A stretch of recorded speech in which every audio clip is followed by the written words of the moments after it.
wabarakatuh. Alhamdulillah, alhamdulillahilladzi arsala rasulahu bil huda wa dinil haqq liyudhhirahu 'alad dini kullihi wa kafa billahi syahida. Asyhadu an la ilaha illallah wa asyhadu anna Muhammadar Rasulullah. Allahumma salli wa sallim wa barik wa tahannan wa taraham ala abdika wa rasulika Muhammadin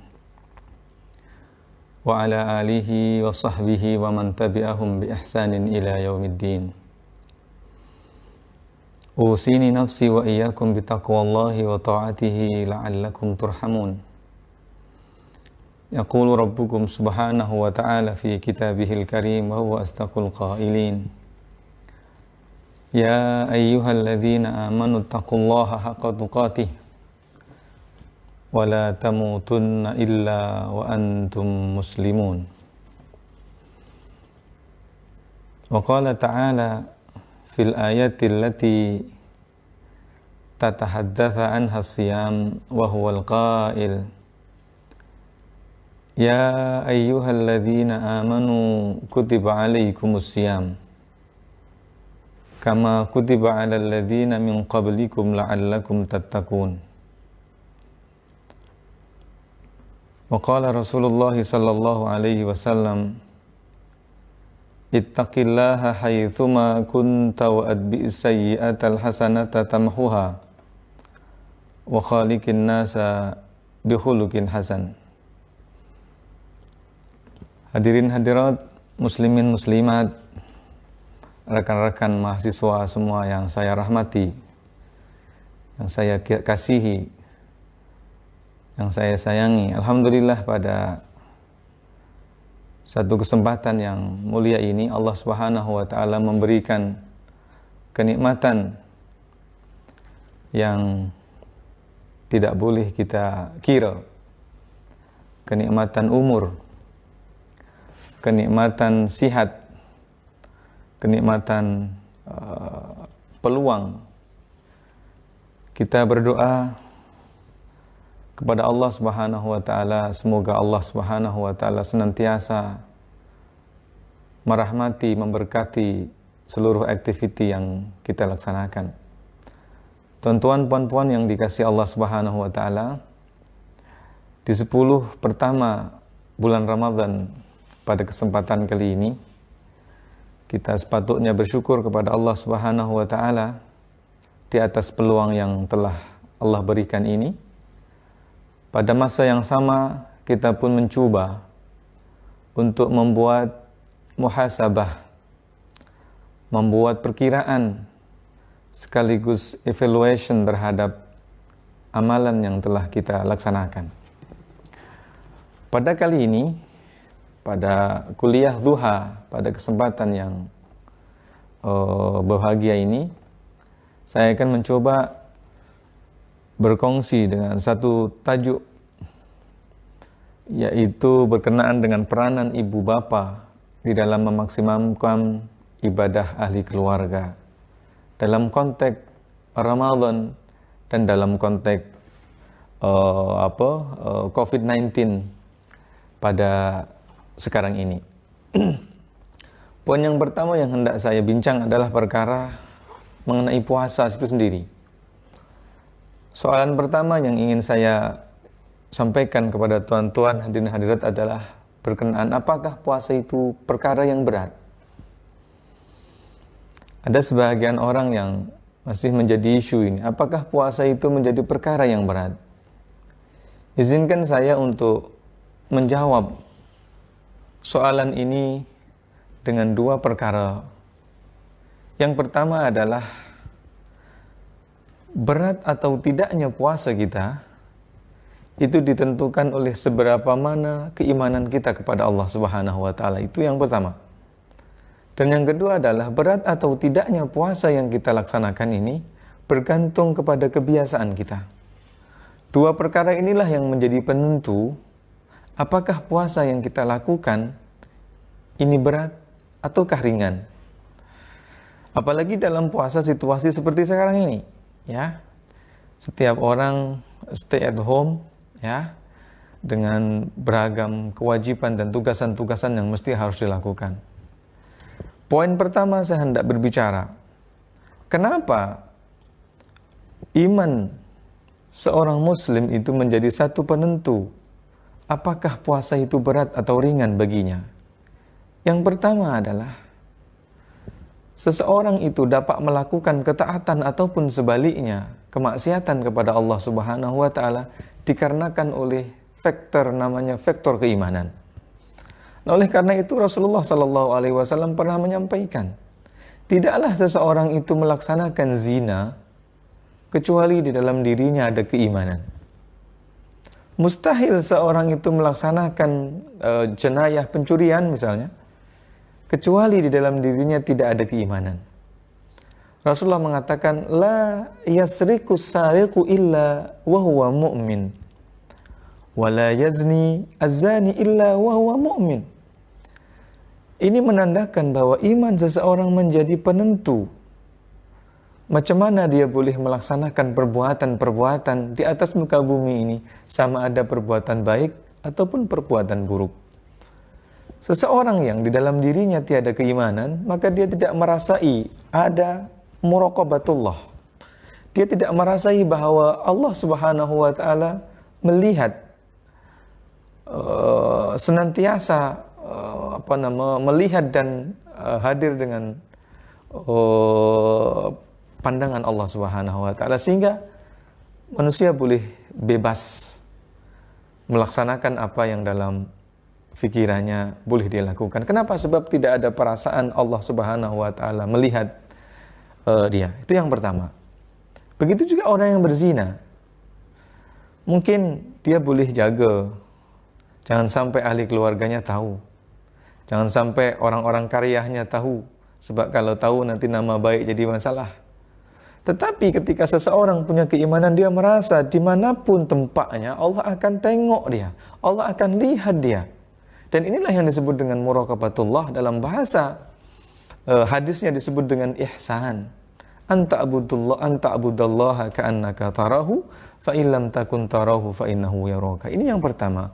Nah, oleh karena itu ketika Allah Subhanahu wa taala hadir membawa firman-Nya, ayat Allah Subhanahu wa taala meminta kepada orang, kepada kita untuk melaksanakan ibadah puasa, maka Allah hadir dengan mengatakan ya ayyuhalladzina amanu. Jadi yang dijemput untuk melaksanakan puasa adalah orang yang memiliki identiti keimanan. Izinkan tuan-tuan hadirin hadirat sekalian yang saya muliakan, kalau seandainya dalam satu perhimpunan di Stadium Bukit Jalil misalkan, ramai pelajar dari seluruh negara, dari berbagai kampus dan university, lantas tiba-tiba pada satu kesempatan ada tuan-tuan, puan-puan, adik-adik dimohon kepada delegasi daripada kuis, mahasiswa kuis untuk berhimpun di KIT 4. Ini adalah panggilan identiti. Maka kita sebagai pensyarah, sebagai coach, sebagai mahasiswa yang berasal datang daripada kuis akan aware dengan panggilan ini. So, setiap daripada kita akan pergi ke gate 4 sesuai dengan taklimat, dengan makluman yang tadi disampaikan. Manakala rekan-rekan daripada kampus yang lain, maka ini bukan identiti dia, maka dia tidak akan hadir dan kemudian ikut taklimat tadi. So ini juga sama ketika Allah mengatakan ya ayyuhalladzina amanu, wahai orang-orang yang beriman, kutiba alaikumusiyam, diwajibkan ke atas kalian berpuasa. Maka yang akan memanggil, yang akan terpanggil, yang akan hadir, committed untuk menjalankan puasa adalah orang yang di dalam dirinya ada identiti keimanan. Sehingga puasa ini secara indirectly sebagai penentu apakah di dalam diri kita ini ada keimanan atau tidak. Nah, inilah yang akan menjadi motivasi besar seseorang untuk boleh melaksanakan ibadah puasa. So, kalau di dalam diri kita memiliki keimanan, motivasi inilah yang boleh membuat kita mengatakan puasa tidaklah berat bagi kita. Kenapa? Sebab kita memiliki keimanan. Manakala yang imannya problem, atau bahkan setengah orang tiada memiliki keimanan dalam hatinya, maka puasanya akan jadi problem pula. Puasa 2 hari, 3 hari, 5 hari kita puasa. Bahkan setengah orang yang di dalam hatinya tiada keimanan, langsung tiada puasa sekalipun. Inilah yang menjadi rahasia. Kenapa masjid-masjid kita dalam situasi normal, awal Ramadan itu penuh masjid. Bahkan mungkin jamaahnya terkeluar sampai ke halaman, ke mihrab dan seterusnya. Tetapi ketika sudah masuk 10 hari yang kedua, 11, 12, 13 dan seterusnya, maka masjid menjadi berkurang jamaahnya. Ini menunjukkan bahwa keimanan yang ada pada setiap orang berperingkat dan berbeda-beda. Nah, oleh karena itu, motivasi ini pula lah yang kemudian Allah Subhanahu wa taala melalui lisan Rasulullah mengatakan, barang siapa man shoma ramadhana imanan wa ihtisaban ghufira lahu ma taqaddama min dzambi. Tidak semua puasa boleh menghapus segala dosa dan kesalahan. Tidak semua puasa yang dilakukan boleh menjadi penghapus dosa. Tetapi hanya puasa yang dilaksanakan atas dasar imanan, wahtisaban, yang boleh menjadi penghapus dosa, mukaffirudz dzunub.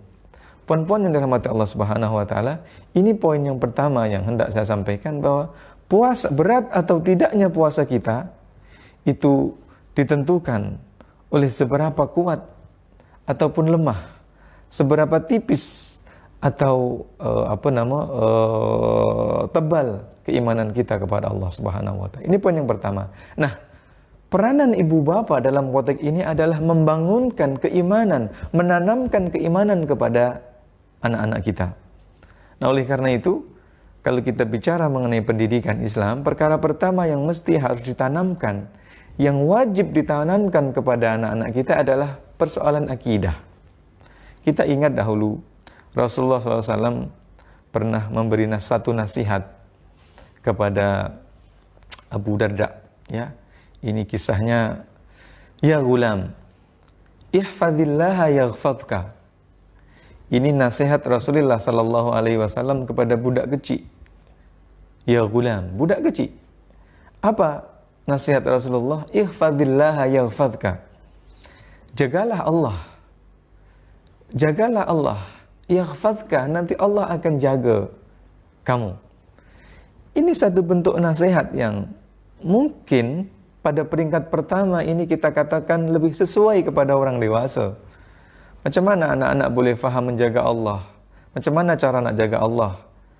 Bentuk menjaga Allah itu perkara yang abstrak, yang tak nampak. Tetapi Rasulullah mengatakan, ihfadillaha yaghfadka, jagalah Allah, nanti Allah yang akan jaga kalian. Wa idza sta'anta fasta'in billah, dan apabila kalian minta pertolongan, maka mintalah tolong kepada Allah Subhanahu wa taala. Macam mana budak boleh kita bagi nasihat semacam ini? Seperti mana yang Rasulullah SAW. Ini menunjukkan bahwa peringkat pertama yang harus ditanamkan kepada anak-anak kita adalah persoalan akidah. So, anak-anak kita kalau mungkin dalam peringkat awal malas mengaji, bad mood sehingga tak pergi mengaji, mungkin kita boleh sabar sikit. Tapi kalau anak-anak kita sudah masuk dalam bab akidah, tidak jujur, mungkin ambil pen dia punya kawan di sekolah, ini bentuk-bentuk akidah ketidakjujuran. So, kita kena marah, kita boleh agak disiplin sedikit dalam persoalan ini. Nah, oleh karena itu Rasulullah SAW mengatakan anak-anak kita peringkat mengajarkan salat itu baru pada peringkat ke-7. Umur ke-7. Ya. Umur ke-7. Ya, allimu auladakum as-salah wa hum saba. Ketika anak-anak kalian sudah sampai perangkat umur ke-7, maka ajarkan salat.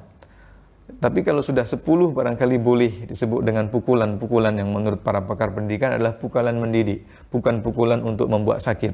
So, ini menunjukkan bahwa akidah ini perkara yang penting. So, kita melakukan amal ketaatan, kebajikan kepada Allah Subhanahu wa taala ditentukan pada sejauh mana keimanan kita. Ini poin yang pertama. So, Peranan orang tua untuk mendidik anak-anak adalah membangunkan akidah fitrah di dalam dirinya, kejujuran. Tidak boleh cakap bohong. Kenapa? Perkara itu adalah perkara yang berkenaan dengan akidah. Ya, maka kadang-kadang kita punya kesalahan. Anak-anak kita rajin sholat karena takut kita marah. Ya, anak-anak kita pandai dia mengaji sebab kita takut kita sabar dengan rotan. Tapi kadang-kadang meskipun sholat dia tak jujur. Kadang dia cakap bohong. So benda-benda ini yang sebetulnya kita ambil peluang, ambil priority bahwa peringkat pertama yang harus kita bangunkan di dalam diri anak-anak, budak-budak anak-anak kita adalah persoalan akidah. Poin yang kedua yang akan membuat kita ini ringan di dalam melaksanakan puasa adalah kebiasaan. Nah, kita akan tengok kalau sekiranya kita merasa puasa ini berat lah, lelah, letih. Kalau udah puasa macam tak boleh cakap, kalau udah puasa macam semuanya tak boleh productivity-nya jadi menurun, kerja macam tak semangat dan seterusnya. So kita kena tengok balik macam mana Rasulullah sallallahu alaihi wasallam dahulu berpuasa. Kita boleh tengok di luar bulan Ramadan berapa hari Rasulullah sallallahu alaihi wasallam berpuasa. Dan kita juga boleh tengok macam mana Rasulullah SAW berbuka dan bersahur. Kita akan tengok macam mana perbedaan kebiasaan Rasulullah SAW dengan kita. Kita juga akan boleh tengok macam mana cuaca di zaman Rasulullah SAW berpuasa dengan cuaca kita, masyarakat Melayu yang hidup di Nusantara ini. Kita boleh juga tengok macam mana Rasulullah SAW berpuasa, amalan-amalan macam mana yang dibuat oleh Rasulullah. Kita boleh tengok semuanya. Perkara-perkara yang tadi saya sebutkan, ini kita bincangkan dalam konteks, dalam bingkai, dalam frame kebiasaan Rasulullah Sallallahu Alaihi Wasallam. Yang pertama, pada bulan-bulan biasa di luar bulan Ramadan, berapa hari Rasulullah Sallallahu Alaihi Wasallam puasa dalam satu bulan itu? Kita boleh tengok satu hadis yang disampaikan oleh Imam Bukhari, diriwayatkan oleh Imam Bukhari. An Aisyah zaujin Nabi sallallahu alaihi wasallam annaha qalat kana Rasulullah sallallahu alaihi wasallam yasumu hatta naqula la yuftir. Dahulu kata Ibunda Aisyah, ini ada lagu Aisyah, cover Aisyah, bincang pasal romantisme Aisyah. Kita jarang bincang tentang tradisi keilmuan Aisyah. Kita jarang bincang pasal macam mana Aisyah punya tahap keilmuan. Apa kata Ibunda Aisyah? Rasulullah sallallahu alaihi wasallam itu senantiasa puasa. Sampai-sampai kita menyangka Rasul itu tak pernah tak puasa. Wa yuftiru hatta naqula la yasum. Dan kita nampak Rasulullah macam tak puasa. Selalu makan tapi nampak. So kita jadi nampak Rasulullah SAW. Wa ma ra'aitu Rasulullah sallallahu alaihi wasallam istakmala siyama syahri qattun illa fi Ramadan. Dan Rasulullah tidak pernah berpuasa satu bulan penuh kecuali pada bulan Ramadan. Wa ma ra'aituhu fi syahrin akthar siyaman minhu fi Sya'ban. Dan di luar bulan Ramadan puasa yang paling Rasulullah SAW laksanakan adalah pada bulan Sya'ban. So kita nampak Rasulullah pada bulan Ramadan sama dengan kita puasa full man, satu bulan puasa penuh. Tetapi ketika bulan Sya'ban ini adalah puasa yang paling banyak. Itu hadis yang pertama. Hadis yang kedua Imam Bukhari mengatakan, kata Rasulullah sallallahu alaihi wasallam, "Awsani khalili bi thalathin." Awsani khalili bi thalathin. Rasulullah sallallahu alaihi wasallam menyatakan, Allah Subhanahu wa taala mewasiatkan ke atasku, dan wasiat Allah kepada Rasulullah adalah satu kewajiban. Dan saya tidak meninggalkan perkara tiga wasiat ini hatta amuta, sampai saya meninggal. Yang pertama adalah sauma thalathata ayyam min kulli syahr, 3 hari dalam satu bulan. So ini yang kita kenal dengan puasa putih atau puasa ayyamul bid. Yang kedua adalah salatul duha. Rasulullah SAW tidak pernah tinggal salat duha. Dan yang ketiga adalah naumun ala witr. Rasulullah SAW tidak pernah tinggal salat witir dalam setiap malamnya. So kita jumpa di luar bulan Ramadan dan di luar bulan Sya'ban, Rasulullah puasa dalam satu bulan sebanyak 3 Poin yang pertama. Poin yang ketiga, an Aisyah ta ummul mukminin radhiyallahu anha qalat qala li Rasulullah sallallahu alaihi wasallam dzata yaumin ya Aisyah hal indakum syai' wahai istriku Aisyah, apakah ada makanan yang boleh saya buat makan breakfast pada pagi hari ini? Qalat, maka ibunda Aisyah mengatakan, la, ya Rasulullah, ma indana syai', tak ada apa-apa yang boleh dimakan bang, katanya. Qala, maka Nabi pun kemudian bersabda, fa inni shaim, maka saya puasa. Sahabat yang dikasihi, kita mendapati fakta bahwa Rasulullah tidak pernah tinggal selama hidup puasa Senin dan Kemis, Isnin dan Kemis. So, Isnin dan Kemis dalam satu minggu ada 2 hari, Isnin dan Kemis. Dalam satu bulan maknanya ada 4 kali minggu. Berarti maknanya 2 jadi 8. So, selain bulan Ramadan dan bulan Sya'ban, Rasulullah puasa sebanyak 8 hari. 8 hari. Okay? Kemudian, kita jumpa juga Rasulullah SAW puasa 3 hari setiap bulan, yaitu Ayyamul Bid. So, kita boleh kira 8 campur 3 jadi berapa? Jadi 11. So, kita boleh kira macam ni. So, kita boleh simpulkan, belum lagi dicampur dengan Rasulullah pulang, nak breakfast tak ada makanan. So, kita boleh bayangkan berapa hari dalam satu bulan Rasulullah SAW itu puasa. So, kalau seandainya kita ini merasa Ramadan ini berat bagi kita, bagi anak-anak kita, problemnya adalah keywordnya dikarenakan kita tidak pernah terbiasa berpuasa di luar bulan Ramadan. So, kalau Rasulullah sallallahu alaihi wasallam dalam kiraan kita ada 11 kali at least 11 kali campur dengan masa-masa Ibunda Aisyah tak ada makanan, tak ada makanan yang boleh dibuat breakfast. So, boleh lebih daripada itu. So, maknanya Rasulullah sudah terbiasa dengan puasa. Ini puasa Rasulullah sallallahu alaihi wasallam. Itu puasa Rasulullah sallallahu alaihi wasallam. Perkara yang kedua adalah makanan yang dimakan oleh baginda Rasulullah sallallahu alaihi wasallam semasa sahur dan semasa berbuka. Kita boleh baca satu hadis yang diriwayatkan oleh Imam Abu Dawud. Ni'ma sahuril mu'min at-tamru. Rasulullah menyatakan bahwa sahur yang paling nikmat bagi seorang mukmin itu adalah tamar. Sahabat sekalian, tamar. So, kita boleh nampak inilah makanan yang dimakan oleh Rasulullah sallallahu alaihi wasallam semasa sahur. Di dalam riwayat yang lain, selain daripada tamar, Rasulullah sallallahu alaihi wasallam itu dengan air putih. So, kita tak pernah nampak ada riwayat Rasulullah SAW makan sahur dengan makanan yang kita bayangkan seperti mana kita ini makan sahur.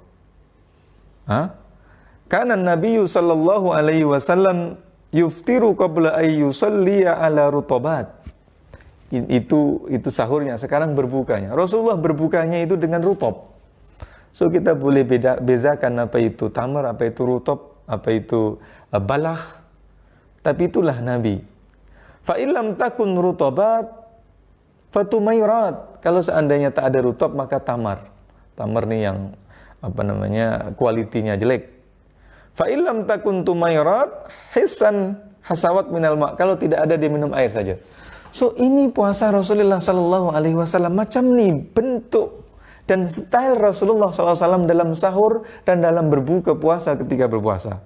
So, ini perkara yang berbeza sangat dengan kita. Kita ini kalau berbuka puasa, minumnya kena ada 3 macam. Kena ada ais bandung. Lepas tu kena ada kelapa muda dan seterusnya.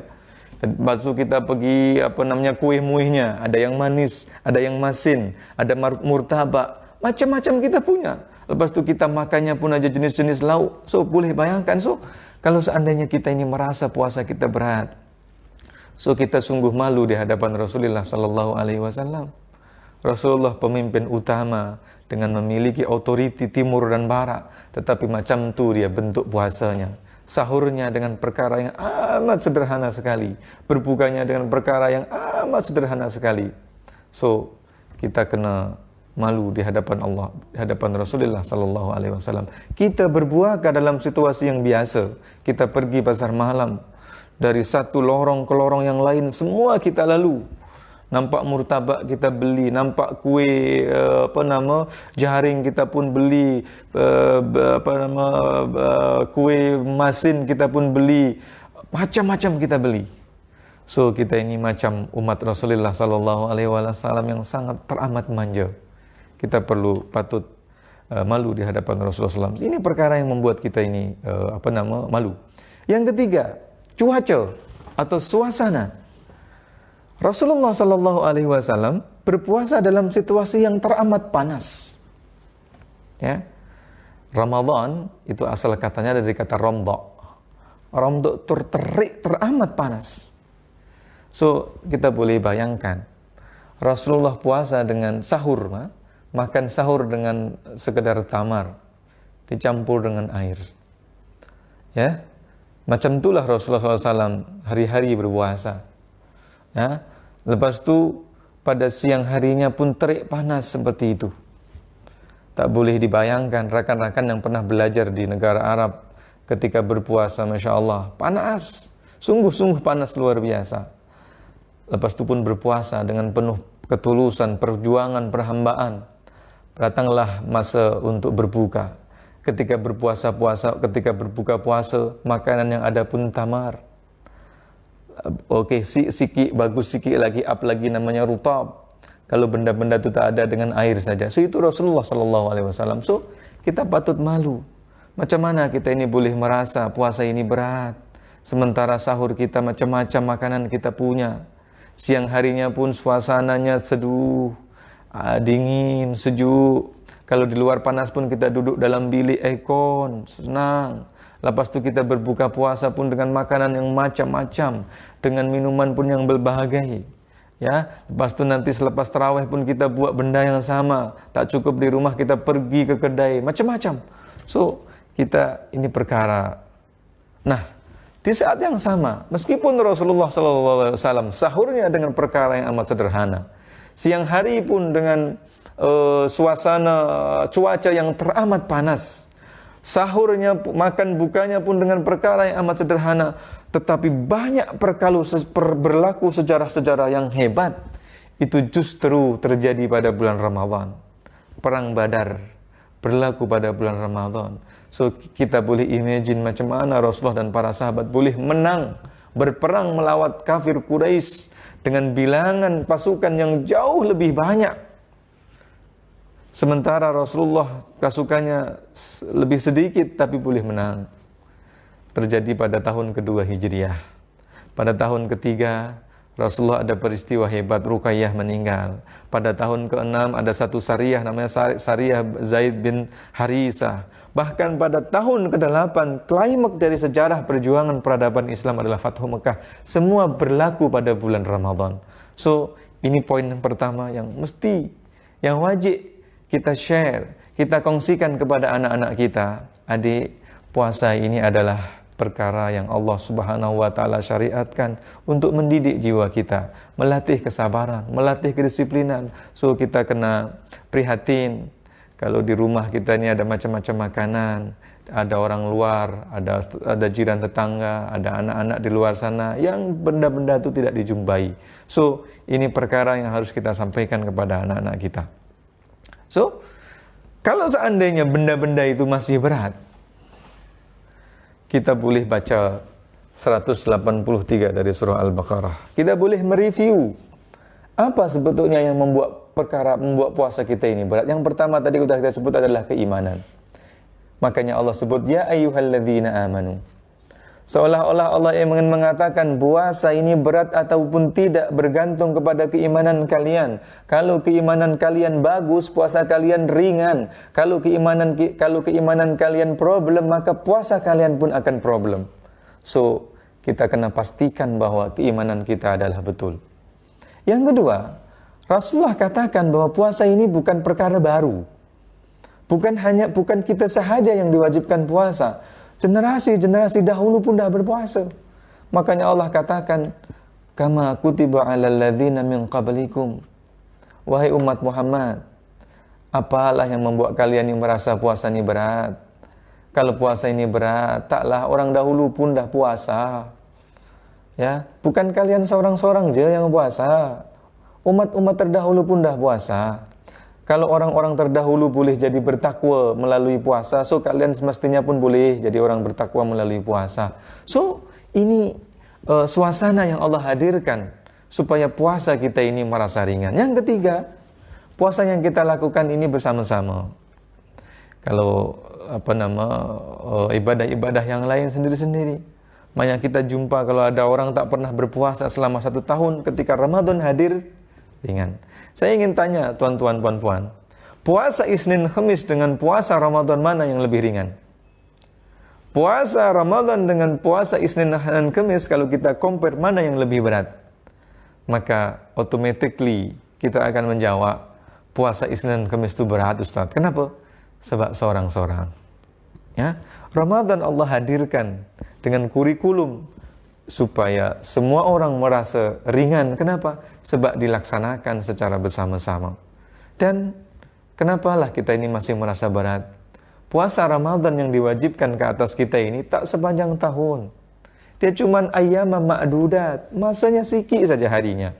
Dari 360 hari yang kita punya dalam sepanjang 1 tahun, cuma maksimum 30 hari. Taklah sampai 31 hari, tak. Cuma 30 hari saja. So, sepatutnya kamu bersyukur. Puasa cuma 1 bulan saja. Sementara 11 bulan yang lainnya tak puasa. So, perkara ini yang harus kita rasa bahwa puasa ini ringan. Kita kena bagi tahu anak-anak kita bahwa puasa ini ringan dan kita boleh. Meskipun begitu, ada rukhsah. Orang ayah, bapak, ibu bapak kita yang mungkin dah tua, maka boleh tak berpuasa. Ibu-ibu kita yang tengah hamil, yang tengah menyusui, maka boleh tak puasa. So, semuanya dalam konteks meringankan.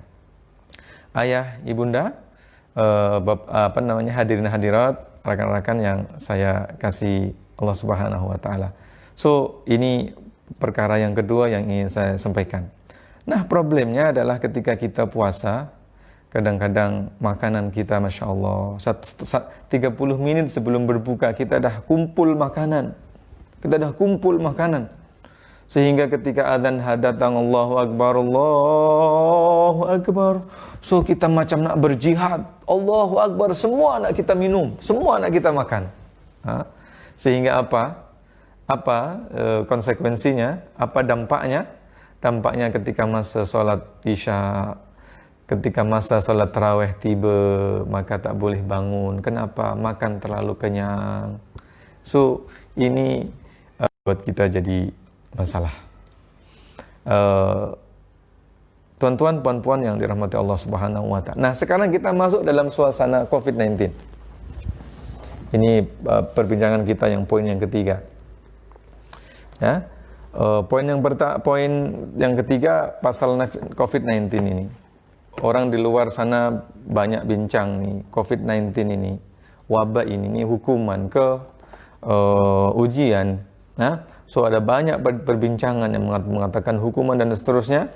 So izinkan saya menyatakan dalam mengambil peluang untuk menyampaikan bahwa bagi orang yang beriman, COVID-19 ini adalah ujian daripada Allah Subhanahu wa taala. Bagi orang yang tidak beriman, boleh jadi ini adalah hukuman, boleh jadi adalah peringatan supaya dia U-turn, balik ke jalan yang betul. Nah, oleh karena itu, kenapa saya mengatakan demikian? Yang pertama, umat Rasulullah sallallahu alaihi wasallam ini spesial. Dia berbeza dengan umat-umat terdahulu. Kalau umat-umat terdahulu, selagi dia buat kesalahan, dia tak patuh dengan Rasulnya, dia mendustai ayat-ayat yang disampaikan oleh para Rasul, maka pada masa itu pula Allah kemudian bagi hukuman azab. Nabi Nuh pun macam tu, Nabi Lut pun macam tu. Umat-umatnya tidak percaya, membangkang, mendustai, derhaka, melawan Nabi Nuh terus. Yang tidak taat kepada Nabi Nuh naik ke kapal bahtera, maka Allah bagi azab terus, bagi hukuman.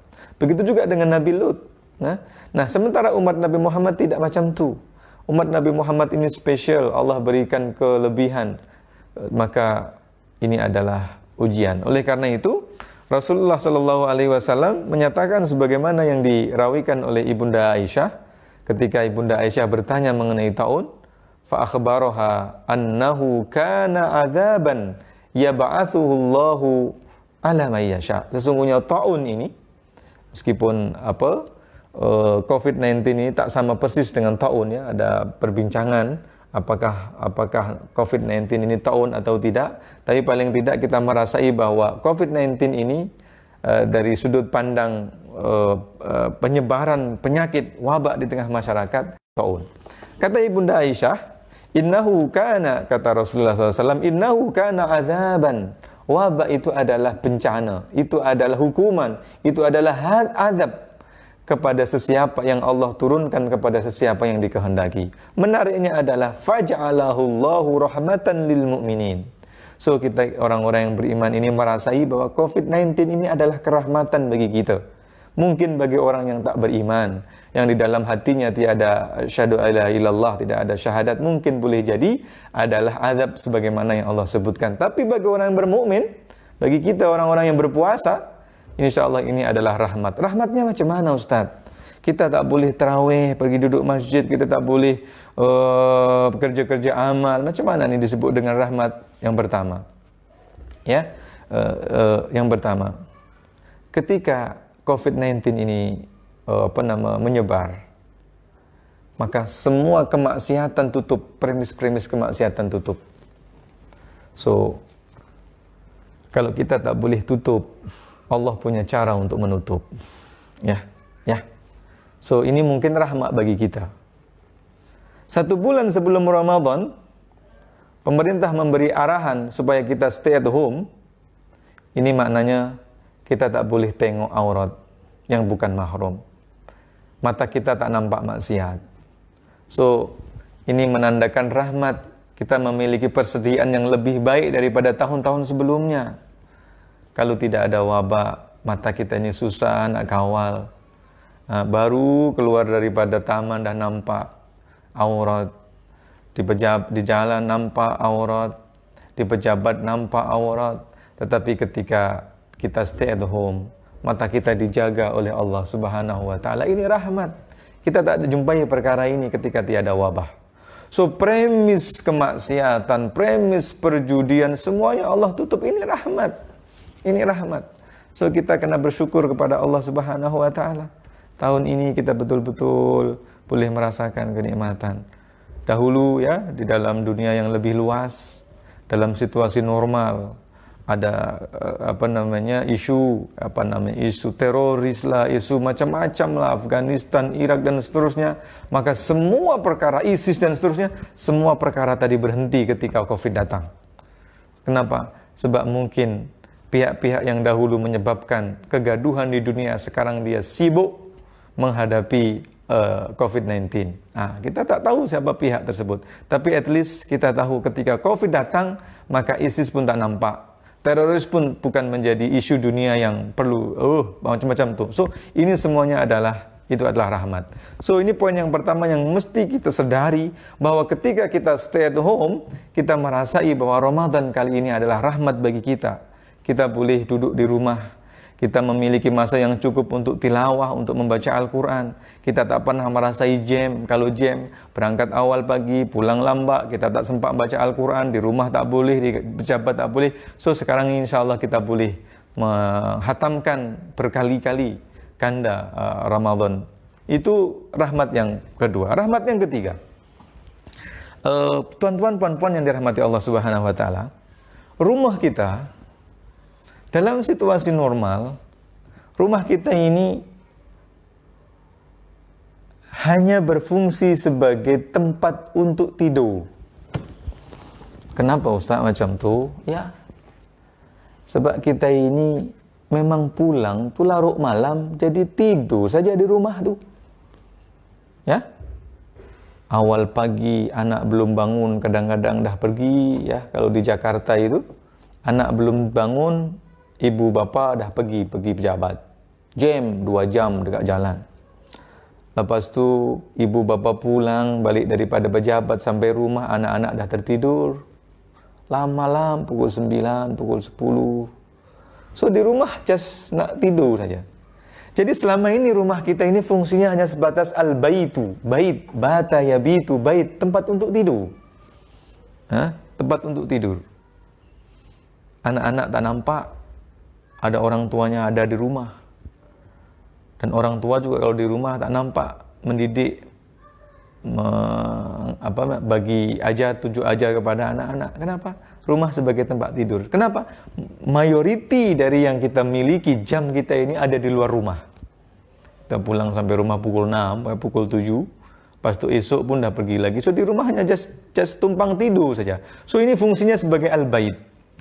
Nah, ketika sekarang COVID-19 datang, ya, kerajaan bagi arahan kepada kita untuk stay at home. So 24 hours kita stay at home. Kita punya masa yang cukup untuk berbincang dengan pasangan. Punya masa untuk berdiskus dengan anak-anak.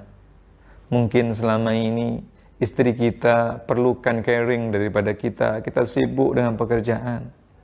Mungkin kadang-kadang dalam situasi yang biasa anak-anak kita perlukan kasih sayang kita, yang kita tak punya masa untuk mereka. So sekarang we have enough time, ya, untuk membangun keharmonian di dalam rumah tangga. Nah, yang kedua, dalam situasi normal, rumah kita ini kadang-kadang sebagai al-manzil, tempat untuk singgah, nazala yanzilu, rumah al-manzil. Macam mana Ustaz? Ya, sebab cuman buat transit saja. Saya ada jumpa seorang tu yang dalam 1 minggu dia duduk rumah cuma 2 malam saja. Tidur di rumah cuma 2 malam saja. Selebihnya pergi mana-mana. Pergi outstation, pergi luar negara, pergi macam-macam tugas. So, rumah tangga yang macam ni, macam mana anak dididik? Rumah tangga yang dibangun dengan komunikasi macam mana suami dan istri boleh berbincang, berkomunikasi, membangun rumah tangga. Tidak ada kehangatan di dalam rumah tangga. So, ini yang perlu kita syukuri. So, sekarang ayah di rumah, ibu pun di rumah, anak-anak pun di rumah. Dalam masa-masa yang biasa kita tak pernah jumpa istri pun dah lelah sebab dia pun kerja kat rumah luar. So, kadang-kadang istri tidak boleh hadir menjadi istri salehah yang berkhidmat sepenuhnya dengan keluarga, sekarang boleh. Dalam situasi yang biasa, ibu bapa tak memiliki caring, tak jaga kebajikan anak, tak punya masa dengan anak, so sekarang boleh tahu dek ada homework apa yang boleh bincang. So ini yang mahal. Nah, oleh karena itu ketika COVID-19 datang, rumah kita ini menjadi maskan, menjadi tempat yang paling yang paling aman, yang paling nyaman, yang paling selesa. Ini dia, yang paling selesa. Kenapa? Macam saya katakan, sebab saya nampak ada ayah, ada seorang bapa itu yang dia boleh selesa duduk di kedai lama-lama daripada di rumah. Bagi teman anak-anaknya, ya, menemani anaknya untuk buat homework, untuk sekedar sembang ke. So, ini tak betul. Peranan orang tua tak nampak di dalam rumah. Nah, sekarang ketika COVID-19, maka kita merasa rumah kita inilah tempat yang paling nyaman, tempat yang paling selesa, tempat yang paling indah untuk membangun surga di dalam rumah tangga. So, ini kita dibentuk. So, ini kita perlu syukuri. Ini rahmat dari Allah Subhanahu wa taala yang patut untuk kita syukuri. Nah, oleh karena itu, ketika Ramadan kita berada di dalam situasi COVID, orang tua perlu hadir. Ibu bapa perlu memberikan penekanan kepada anak-anak, memberikan perhatian, bagi waktu yang cukup, bagi caring yang cukup, membangun kemesraan di dalam rumah tangga. So, Ramadan kali ini kita boleh membaca Al-Quran sama-sama. Ya. Kenapa saya mengatakan demikian? Biasanya tak ada masa nak baca Al-Quran, sekarang ada masa. Kita tak perlu baca Al-Quran di masjid karena memang diarahkan untuk stay at home, kita boleh baca. Abang minta baca, kita sebagai ibu bapa mendengarkan. Boleh sekali masa kita yang membaca, anak-anak yang menyimak. So, nampak ada keindahan di dalam berkeluarga. So, saya menyarankan supaya Ramadan kali ini kita tidak punya alasan untuk tidak khatam. So, kita kena memastikan bahwa kita, ahli keluarga kita, semuanya boleh khatam. Kenapa? Sebab we have enough time. Kita punya masa yang cukup untuk membaca Al-Quran. Tak ada pergi keluar, tak kena jam dan macam-macam. So, apa alasan yang boleh kita lakukan? Sebab Utsman bin Affan pernah mengatakan, "Lau tahurat qulubukum ma syabi'tum min kalami rabbikum au min sima'i kalami rabbikum." Kalau sekiranya hati-hati kalian itu bersih, kalau seandainya jiwa kalian itu bersih, maka kalian tidak mungkin akan bosan, akan kenyang mendengarkan membaca Al-Quran. So kalau kita ini baca Al-Quran baru dapat 2 muka kemudian terasa nak tertidur, ini pertanda hati kita ini tak bersih. Macam mana bersihkan? Paksa. Sebab di dalam pendidikan Islam ada 3 prinsip yang mesti harus dikena buat. Yang pertama adalah uswah. Macam mana kita ini nak arahkan anak kita boleh khatam Al-Quran manakala kita main handphone dalam bilik? Nak baca Quran, suara melengking. Manakala kitanya masuk dalam bilik kemudian main handphone, tak boleh. So kita kena buat schedule. Lepas subuh jangan tidur ya dak. Kenapa? Sebab Rasulullah berdoa, Allahumma barik li ummati fi bukuriha. Rasulullah mendoakan umat-umatnya di awal pagi dengan keberkatan nak ya. So jangan bubuk, jangan tidur lepas subuh. So kita nak buat apa mak? So kita baca Al-Quran sama-sama. Kita buat halaqah, ayah baca, ibu baca, abang baca, kakak baca, adik baca. So insya-Allah boleh 1 juz. Ya, 1 orang 1 muka, 1 orang 1 muka. Ada anak 2, ada ayah 2, ada ibu bapa 2. So 4 muka. Pusing lagi itu subuh. Lepas tu bila lagi? Lepas zuhur. Kita zuhur sama-sama berjamaah. Lepas zuhur kita buka Al-Quran lagi. 1 muka ayah, 1 muka ibu, 1 muka abang, 1 muka adik. So dapat 4, dapat 8. Lepas tu bila lagi? Nanti selepas Isyak masanya ada masa yang agak lambat. Bolehlah kita tambah 2 muka. So dapat 8. So insya-Allah dalam 1 hari kita boleh khatam. Kenapa? Sebab sesiapa yang tidak boleh membangun interaksi dengan Al-Quran, hubungan dengan Al-Quran pada bulan Ramadan, maka di bulan-bulan yang lain tidak mungkin boleh berjaya. Kenapa? Ramadan ini bulannya Al-Quran. Syahrul Ramadan alladzi unzila fihi Al-Quran. Al-Quran ini bulannya Al-Quran. Ramadan ini bulannya Al-Quran. Kemuliaan Ramadan bukan pada puasanya. Meskipun kalau kita tak puasa, kita tak dapat kemuliaan. Tetapi kemuliaan Ramadan dikarenakan adanya Al-Quran. Ramadan mulia karena Al-Quran. Justru karena ada momentum turunnya Al-Quran yang mulia, Allah kemudian syariatkan puasa. Allah kemudian syariatkan puasa. Sama, ya. So, kalau kita ini di bulan Ramadan tak boleh khatam Al-Quran, so, saya bagi konfirmasi, saya bagi kepastian di bulan-bulan yang lain kita tak boleh khatam Al-Quran. So ini timing untuk menunjukkan bahwa kita punya komitmen terhadap Al-Quran. Kenapa? Sebab Al-Quran itu syahrul Ramadan. Puasa itu Allah syariatkan pada tahun ke-15 selepas kenabian. Tahun kedua Hijriah, maknanya 13 campur 2, 15. Sementara Al-Quran dah dari awal. So maknanya Al-Quran dahulu baru puasa. So barang siapa yang di bulan Ramadan setakat berpuasa saja tetapi tidak membangun interaksi hubungan dengan Al-Quran, maka puasanya tak sempurna. Rasulullah pun mensyariatkan puasa Isnin dan Kemis bukan karena Isninnya, tetapi karena Isnin ada peristiwa Rasul dilahirkan. Sahabat bertanya, "Ya Rasulullah, kenapa kita puasa Isnin dan Kemis?" Rasulullah mengatakan, "Dzaka yauma wulidtu wa yauma amutu wa yauma ub'atsu." Sebab hari Isnin itu hari di mana aku dilahirkan. Hari Isnin pula aku akan diwafatkan oleh Allah. Dan hari Isnin pula nanti di hari kiamat saya akan dibangkitkan. So ini menandakan bahwa peristiwa, timing, tempat itu mulia karena ada momentumnya, ada peristiwanya. Ya, jadi hari Isnin itu Kalau sekiranya Rasulullah tidak dilahirkan pada hari Isnin sama saja dengan hari Rabu. Sama saja dengan hari Khamis. Begitu juga dengan Ramadan. Kalau tidak ada peristiwa syahrul Ramadan alladzi unzila fil Quran, tidak ada peristiwa inna anzalnahu fi lailatul qadar, maka Ramadan ini nilainya, statusnya sama dengan bulan-bulan yang lain, sama dengan bulan Rajab, sama dengan bulan Rabiul Tsani, sama dengan Jumadal Awal dan seterusnya. So Ramadan ini mulia dikarenakan ada peristiwa turunnya Al-Qur'an yang mulia. Al-Quran mulia dari Allah. Ketika Allah memerintahkan malaikat Jibril untuk membawa Al-Quran, maka Jibril menjelma menjadi malaikat mulia. Ketika Allah turunkan di kota suci Mekah, maka suci Mekah berubah menjadi kota yang paling mulia.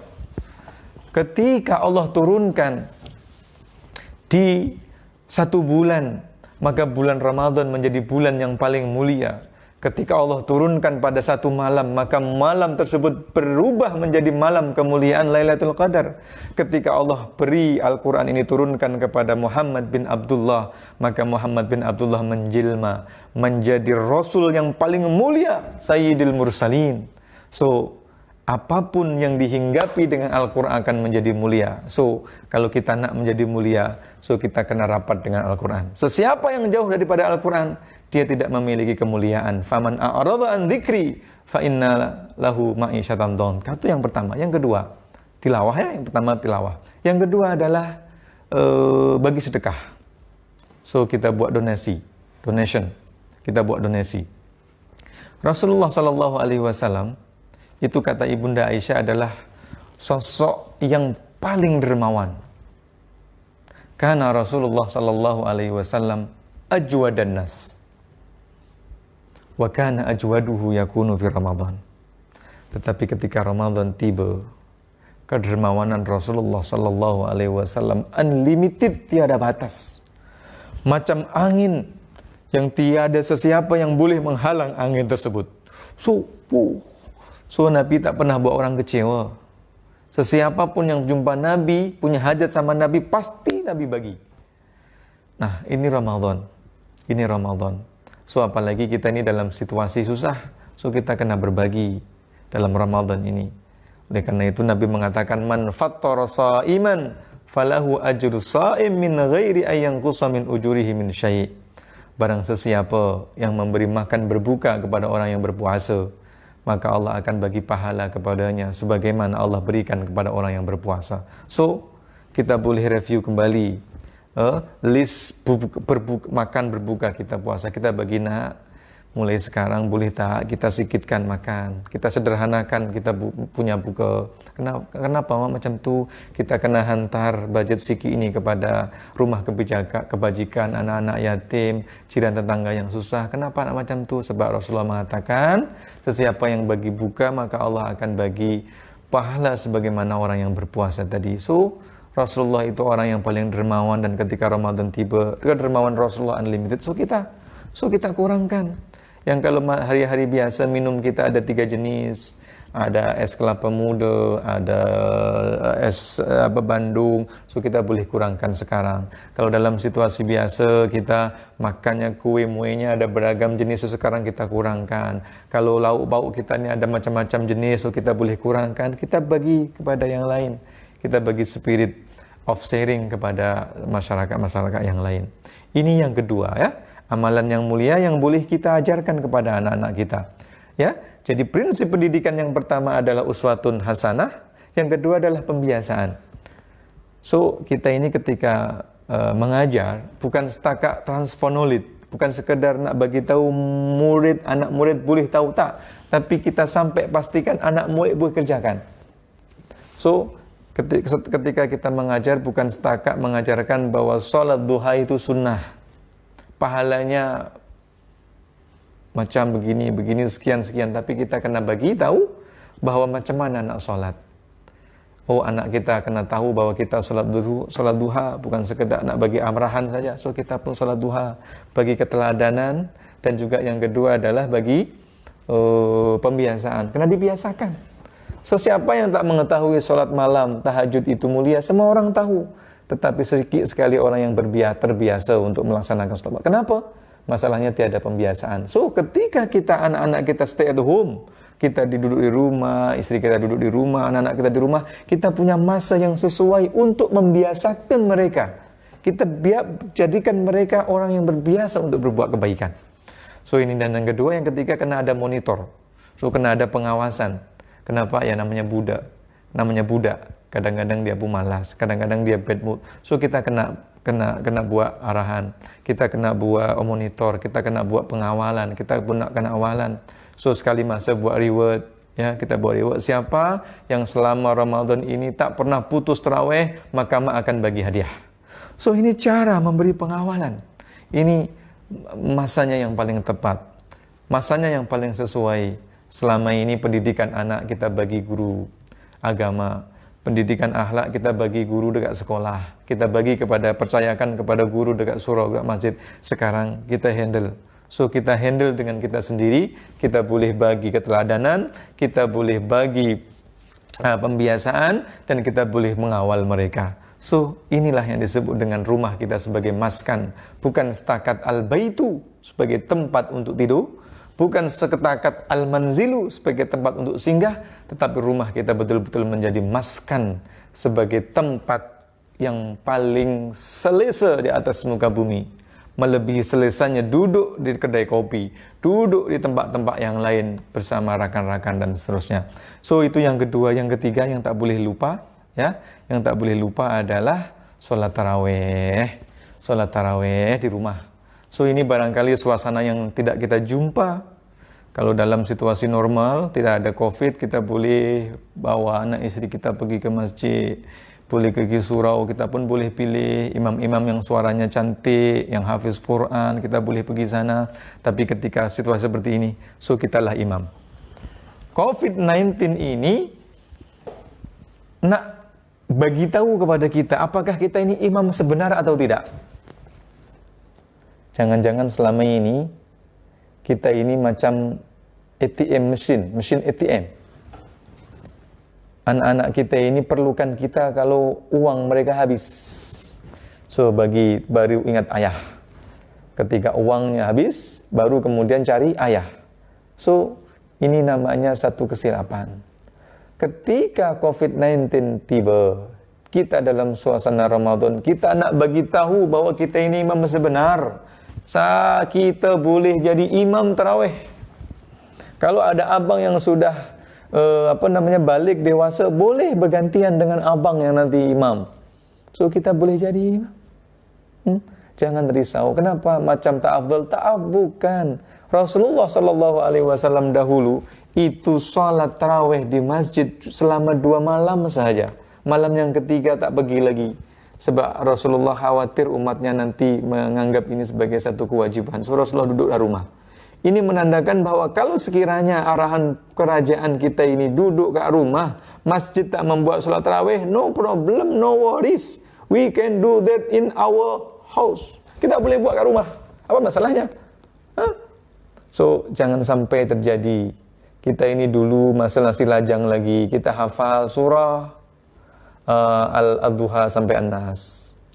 Lepas tu kita menikah, kita pun tak punya hafalan. Lepas tu kita punya anak, kita pun benda yang sama. Sampai kita jadi atuk-atuk, kita pun itu saja hafalan.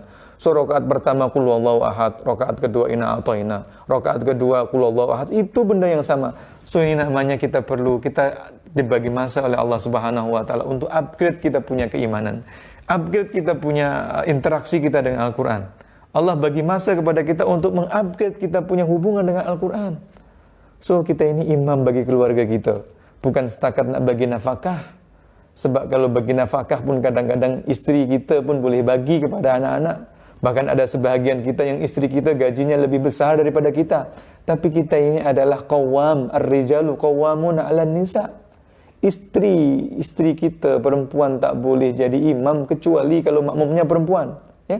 Tapi kalau kita kena jadi imam. So, pada malam hari selalu kita buat anak-anak pastikan. Alung hari ini yang adzan. Angah yang iqamah. Ayah hari ini yang yang jadi imam. So, ini membangun keharmonian. Ini yang namanya syurga. Itu rumahku adalah syurga. Al-baiti, baiti, baiti jannati. Rumahku adalah syurgaku. di mana seorang ayah tahu tanggung jawabnya, seorang ayah tahu kewajiban tugasan-tugasannya, seorang istri boleh berkhidmat kepada keluarganya, anak-anak taat kepada kedua orang tuanya. So, ini barangkali yang boleh saya kongsikan pada ini. Saya tidak lupa untuk menyampaikan terima kasih secara khusus. Secara khusus saya menyampaikan salam ta'zim, salam hormat, salam ikhtiram kepada Prof. Rektor KUIS dan seluruh timbalan-timbalan rektor, seluruh kepada dekan-dekan yang telah memberi peluang kepada saya. Dan saya sesungguhnya punya kenangan yang manis dengan KUIS. Saya berkhidmat di KUIS selama 3 tahun, berjumpa dengan pensyarah-pensyarah hebat, berjumpa dengan guru-guru besar yang mulia, berjumpa dengan rakan-rakan yang insya Allah sekarang sudah menjadi orang-orang hebat ketika kembali ke negerinya masing-masing. 3 tahun lalu, 2011 sampai 2014. So, terima kasih Prof. Rektor, terima kasih timbalan rektor, para dekan-dekan, dan secara khas saya juga menyampaikan terima kasih kepada pengarah Masjid Al-Azhar KUIS. Mudah-mudahan kita semua diberikan kekuatan, diberikan hidayah, dan diberikan keberkatan oleh Allah Subhanahu wa Ta'ala. Terima kasih. Assalamualaikum warahmatullahi wabarakatuh.